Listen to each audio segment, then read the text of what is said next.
Listín Diario editorial for March 24th of 2023. A summit for a different world.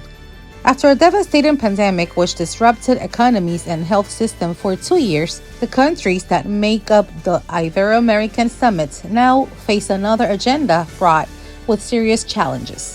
It is the most delicate and challenging transition between collapse and recovery because a new world has emerged at the foot of the catastrophe, changing the model of world power with all its consequences.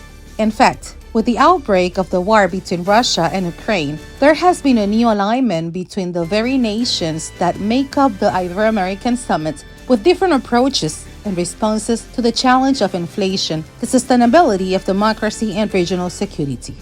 If their great success has been maintaining that unity in the diversity of their interests and priorities, now the crucial thing will be to ensure that they do not abandon the bet. Because with the new reality, international schemes have emerged that are shaping multipolarity in defense of their economic and political interests, which before the pandemic seemed like an immutable world.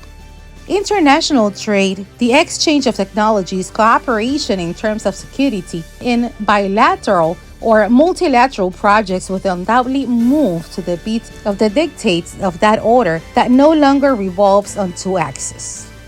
The summit has ahead of it a horizon marked by the consequences of damage from climate change, migratory movements, and a planetary scale in critical deficits in food production.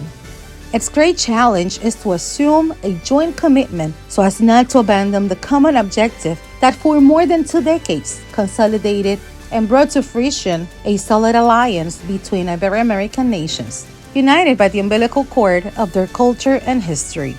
For Listín Diario, voice over and translations by Indira Rodriguez.